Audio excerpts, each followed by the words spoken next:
kalau orang betul mencintai Nabi tampak di dua tanda ini. Serius di dalam membawa hartanya kepada Rasulullah dan membawa keluarganya kepada Nabi Muhammad. Kita akan singgung nanti tentang harta, tentang anak. Kita mulai dari anak dulu. Kalau memang Anda benar mencintai Nabi, itu apa sih makna cinta yang Anda fahami? Kalau Anda cinta dunia, kemudian Anda melihat dagang bisnis, satu bisnis, bagi Anda, menurut Anda perspektif, bisnis yang bagus, bakal menghasilkan penghasilan yang banyak, kemudian betul Anda tekuni, dan Anda meyakini bahwa bisnis ini adalah menguntungkan, pasti anak-anaknya akan dibawa ke sana. Karena dia meyakini bisnis itu menguntungkan. Yakin menguntungkan, bukan sekedar dugaan menguntungkan, yakin prospektif. Gak ada lagi bisnis seperti ini, gak mungkin anaknya diarahkan ke yang lainnya. Karena apa? Dia sudah merasakan dan dia sudah tahu jalannya. Ini urusan bisnis sebagai contoh. Lalu bagaimana orang yang mengaku cinta Nabi, katanya cinta Nabi, kok anaknya gak dibawa? Berarti jangan-jangan cintanya bohong. Kalau dia menganggap cinta Nabi adalah menyelamatkan, cinta Nabi adalah keberuntungan, cinta Nabi adalah segala-galanya, cinta Nabi pokoknya nomor satu semuanya, niscaya anak-anaknya akan dibawa. Dia akan dengan bermacam-macam cara untuk membawa anaknya kepada Rasulullah sallallahu alaihi wasallam. Nah ini makanya tanda anak Anda tidak boleh jadi dokter, boleh jadi insinyur, boleh jadi presiden, boleh jadi gubernur, boleh jadi pejabat, akan tapi pastikan dia adalah kenal Allah subhanahu wa ta'ala. Makanya kalau tadi di dalam keluarga dididik dengan Nabi Muhammad dididik Nabi Muhammad, di saat dia jadi gubernur, saya ingin jadi gubernur yang mengikuti Nabi Muhammad, saya jadi presiden mengikuti Nabi Muhammad. Kalau tidak pernah dikenalkan, dia akan menjadi tokoh yang jauh dari Nabi Muhammad sallallahu alaihi wasallam. Baik, kita langsung masuk ke keluarga saja. Jadi ayo rumah kita jadikan rumah yang dirindu Nabi, karena kalau rumah kita rumah yang dirindu Nabi, maka anak-anak di dalamnya begitu mudah untuk kita bawa kepada Rasulullah sallallahu alaihi wasallam. Bagaimana? Nah ini, tolong rumah Anda pastikan rumah yang baik. Tapi ingat, ilmu ini tidak akan berguna untuk dua model manusia. Jika Anda termasuk golongan dari dua ini, percuma Anda meninggalkan tempat ini jauh lebih bagus daripada sia-sia buang waktu. Yang pertama adalah orang yang sombong. Dengan pasangannya itu sombong, egois. Kalau orang di rumah tangga itu sombong, suami diingatkan istri, istri diingatkan suami nggak terima, suami dengan istri nggak terima, nggak bisa baik rumah tangga. Tidak akan bisa baik rumah tangga. Karena ada orang sombong di dalamnya, sehingga hidupnya seorang istri bahu naungan seorang suami karena takut saja, karena nafkah saja.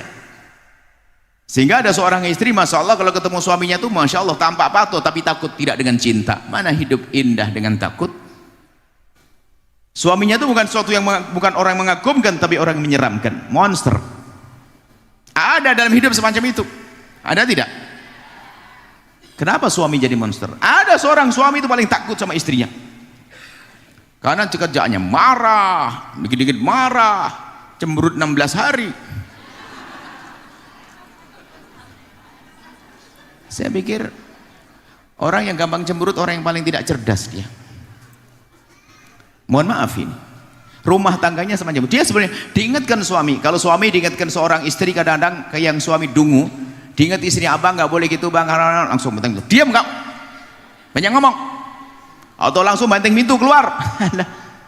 Dia laki-laki dungu dia. Kalau istri diingatkan nggak banting pintu, tidak, diam tadi, cemberut, masya Allah. Anda wahai para perempuan, Anda tidak pernah jadi laki-laki. Kalau Anda tahu jadi laki-laki, ngerti begitu sakitnya cemberut itu, menyakitkan. Betul Pak ya? Betul. Dan kalau diamati, tidak ada perempuan yang lebih bodoh dari yang suka cemberut. Kenapa? Perempuan itu dandang dikasih bedak 1 senti biar cantik kan? Biar cantik. Coba di saat dicemberutin gimana?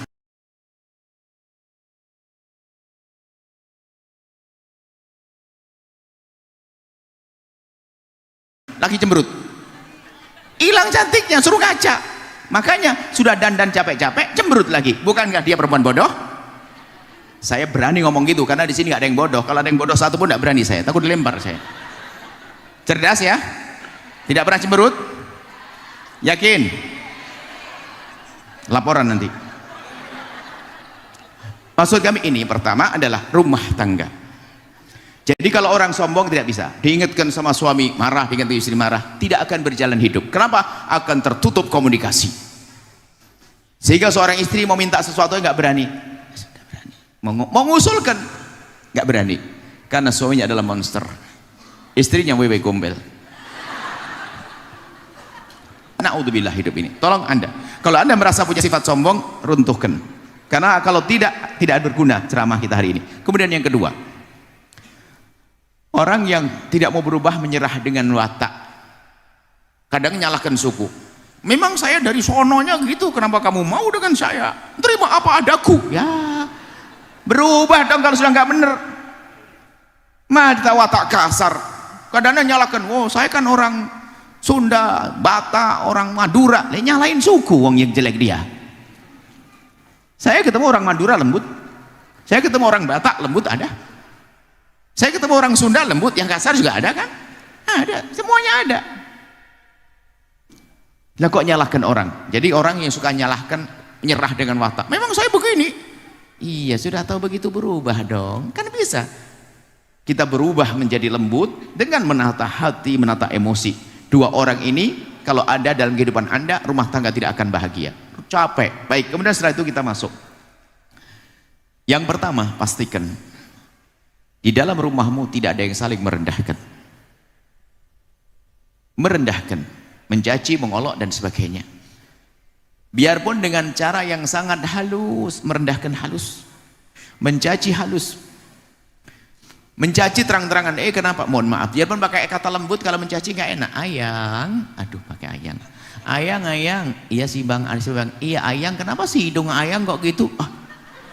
Pakai ayang ngomong gitu, jelekit dia. Dibalas sama dia karena sudah dicelekitin. Iya abang sayang, kenapa mulut abang juga begitu? Balas. Sebab caci maki akan mengundang cacian. Mau tidak mau. Sebab orang dicaci tidak akan terima. Selagi kejelekannya diungkap, dia akan mencari kejelekan pasangan. Terus sampai kapan? Kita semuanya punya kejelekan. Tapi orang hebat adalah yang bisa menutupi kurangan pasangannya. Tahu kurang tapi tidak pernah disebut. Maka aku sampaikan, cara fisik, dohir, akhlak, dohir, fisik. Jika engkau menemukan kekurangan pada pasanganmu, jangan kau sebut sampai mati. Rambut keriting sama rambut yang lurus, bagusan mana sih? Bingung kan? Sebab yang rambutnya keriting minta lu, yang lurus minta. Begitulah manusia. Makanya nggak usah mengatakan, waduh sayang kenapa rambutmu keriting? Lu kan kurang ajar namanya. Sebelahnya minta yang lurus. Syukuri keriting rambut istrimu. Syukuri rambut lurus. Kadang-kadang kita manusia itu jelek, suka menjelekkan pasangan. Biarpun halus loh ya, maka menjaga perasaan dahsyat. Halus tuh contohnya gini, suami pulang, misalnya pergi ke Makassar pulang, langsung ada bedak herbal pemutih kulit. Sayang, ini ada bedak bagus ya sayang. Iya abang, makasih, dipakai. Besok ke Surabaya minggu depan langsung bedak lagi putih kulit. Bang makasih. Besok lagi langsung ke Medan pulang lagi putih kulit. Iya memang kulitku hitam, kenapa sih? Mana? Mesti terus tersinggung dia.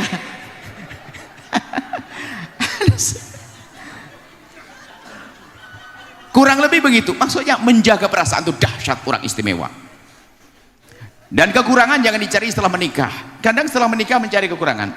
Ini kita punya pendidikan ya, pendidikan panjang sebelum menikah, memilih pasangan yang benar. Bukan terlanjur cinta. Kalau cinta kan jadi repot, gula Jawa rasa itu masih enak, kata penyanyi Jawa Timur, titik-titik kucing rasa coklat. Serem tuh, lihat nggak bisa milih, sehingga harus dia, kalau nggak dia nggak mau. Dunia selos daun kelor, pokoknya kalau dia mending nggak menikah. Kok bodoh banget, nggak milih menikahnya. Kalau sudah begitu, nanti setelah menikah bingung, baru mencari-cari. Itu salah rumus hidup yang sederhana begini. Kalau cari pasangan, jomblo, dengar. Kalau cari pasangan jangan seperti mantan jomblo yang nyesel, itu salah pilih. Jadi kalau milih pasangan, pandanglah calon pasanganmu dengan mata melek. Milih Tapi kalau sudah jadi pasanganmu, pandanglah pasanganmu dengan mata remeng-remeng. Kurang lebihnya gitu maksudnya. Jangan cari-cari kekurangannya. Pertama, ini jangan suka mencaci dan mengolok. Kadang subhanallah Nabi menggambarkan dungu orang gila. Contoh, seorang suami mengatakan istrinya binatang. Dasar kau kucing, kadang-kadang si guguk itu sebut dasar kau ini, ajib. Siangnya dibilang anjing, malamnya digauli. Berarti laki-laki ini gauli siapa? Allah, bodoh sekali itu.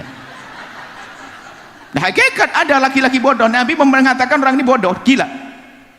Kenapa lisan tidak dijaga? Kenapa harus kau bilang binatang itu istrimu? Di mana otakmu, pikiranmu, rasamu, di mana itu? Kalau di rumah ada orang mengatakan itu, tidak akan indah rumah tangga, tersakiti dia. Kalau itu adalah Anda, tolong wahai istri yang baik, jika suamimu seperti itu, hari ini dia tidak akan mengulang lagi. Maafkan dia, lapang hati. Wahai para istri, mungkin istri yang suka mencaci suaminya, kadang aroma dan sebagainya. Biarpun aroma, kadang-kadang kepolosan, polos tapi bukan polos, nggak punya perasaan. Sama temen kadang ngomong begitu, saya enak cerita tuh ngomong, kok kamu jadi hitam? Kok kamu gemuk banget? Kok kurus banget? Hidungmu aja jadi gitu, ada mulutnya kok tajam banget tuh orang. Ada itu, tidak sadar itu, jago ngaji loh itu. Paling senang hadir pengajian orang begitu tuh biasanya. Hati-hati. Jangan biasakan dengan kalimat jelek. Di rumah tanggamu, lihat suami istri. Tolong pastikan Anda tidak merendahkan pasangan Anda. Kalau memang secara dohir martabat istrimu adalah rendah, akan terangkat olehmu. Kalau itu suami rendah, akan terangkat olehmu. Cuman kadang muncul kesombongan di saat, mohon maaf, istri mulai unggul ekonominya. Atau mulai bisnis, mohon maaf. Atau sama kebalikannya begitu. Sampai suatu ketika kami bertanya, kami guyonan, ada orang dari daerah sini juga, bukan Bekasi sini, tidak tahu Bekasi mana, lupa. Rombongan ada ibu-ibu. Kami hanya sekedar bertanya gini, biasanya hati-hati loh ibu-ibu yang wanita karir, sebetulnya itu pintu surgamu, hebat loh ya, bantu suami, bantu anak-anak. Cuman biasanya seorang perempuan itu, kita hanya guyonan begitu. Kalau sudah mulai melambung, naik karirnya, duitnya mulai banyak dan sebagainya, itu kalau ngomong sama klien, ngomong sama teman-temannya bisa manis panjang lebar. Tapi kalau sama suaminya, nadanya naik sedikit. Depan ada 3 orang ngomong, iya bu ya, itu persis saya banget ibu ya. Mau saya pendung. Kalau kamu insya Allah setelah ini hebat, karena kamu insaf. Yang banyak di belakang itu udah insaf semuanya. Mulai punya sesuatu, mulai bukan suatu dunia, bukan. Mentang-mentang ngaji setiap hari itu ngerendahin suaminya. Makanya ngaji bang. Makanya ngaji, tidak pernah ngaji, menyakitkan. Sama seorang suami merendahkan istrinya. Dengan kalimat tidak pernah pengalaman, tidak pernah ngerti ilmu agama. Nah ini merendahkan tidak sah. Selesai. Pastikan tolong jaga lisan Anda. Kalaupun istri Anda sangat tidak baik akhlaknya, Anda punya tugas hebat untuk mengangkatnya. Baik, yang kedua, jangan biasakan dengan bahasa kasar. Bahasa kasar, marah-marahan. Marah itu nular loh ya. Marah itu nular. Biasa marah itu nular. Mohon maaf, jangan pokoknya selama tinggal hari ini. Kita bersaing dengan dunia maya loh ya. Sehingga sekarang itu bergaul dengan manusia itu susah. Karena orang biasa dengan handphone. Ini Masya Allah, dia bisa senyum-senyum sendiri itu berjam-jam, sementara dapat likes, jempol, ya kan? Dapat like, jempol. Sama ibunya ngomong berjam-jam nggak ada like, no, nggak ada, yes. Sehingga merasa urusan di alam nyata dengan orang tua itu susah. Sehingga seorang anak lebih senang dengan dunianya.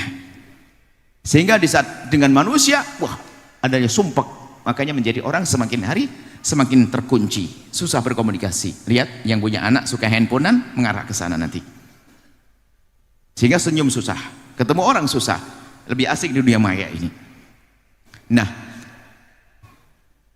marah itu nular.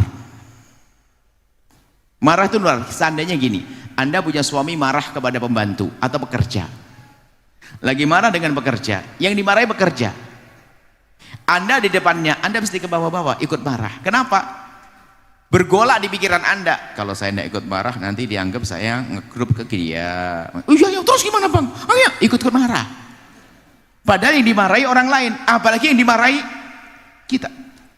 Kalau Anda marah pada istri Anda, mungkin hari pertama dia kaget, oh kenapa suamiku marah begini. Hari kedua sudah hilang kagetnya. Hari ketiga berpikir bagaimana aku akan melawannya. Seperti itu. Ingat, selamat tinggal dengan gaya marah. Sampai ada orang hidupnya marah terus, perempuan marah tok. Sampai kata anaknya, mama sakit kayaknya. Kenapa? Nggak marah hari ini. Ini bukan mainan ya, saya tidak guyonan ini. Hakikat loh, kalau Anda seperti itu dengan tobat aja. Bener, Anda seperti itu. Ngaku, kalau ngaku didoain.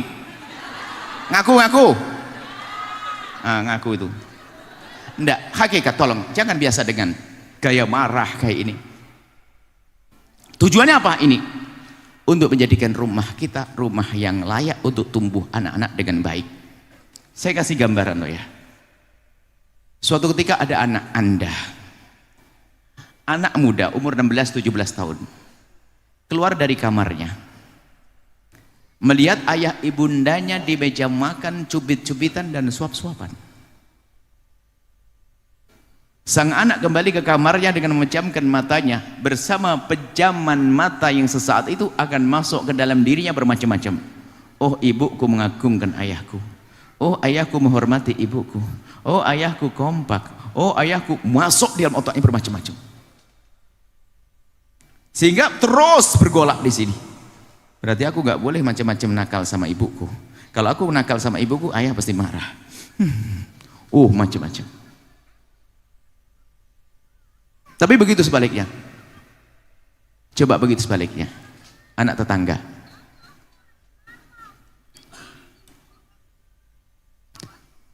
Anak tetangga. Tetangga sebelah, anaknya keluar dari kamar. Di saat anaknya keluar dari kamar, ngelihat ayah ibunya di meja makan lagi berantem. Anda dengar suara? Dari sini mungkin. Ada handphone? Mohon maaf, berarti saya yang salah. Kenapa saya harus mendengar? Jangan salahin dia. Kan saya bisa dengar yang lainnya. Baik. Seorang anak ngelihat ibunya di ruang tamu berantem. Lanjutin sampai pagi, berantem terus. Sudah itu tertanam di otaknya apa? Gitulah hidup. Referensi. Jadi kalau ada apa-apa pasti rame. Berarti aku nanti kalau punya masalah juga begitu. Betul, waktu masuk sekolahan, dia di sekolah disinggung sedikit oleh kawannya, berantem. Tapi kalau anak yang tadi lembut, ada kawan yang ngomong gak baik, dia bisa tabah. Kuat hatinya, mental dia kan sudah terlatih. Sehingga sekarang gejala permasalahan mental di luar itu karena mental di rumah sudah dirusak oleh orang tuanya. Contohnya jelek, bapak ibunya suka berantem, sehingga anak itu jadi referensi, sehingga itu yang jadi berantem. Makanya kalau ada di luar, ada Pak Polisi, saya sampaikan suatu ketika saya ngomong, wah anak pada berantem, grup anak SMP berantem. Jangan salahkan sekolah, jangan salahkan lingkungan, tanyakan di rumahnya ada apa. Di rumahnya.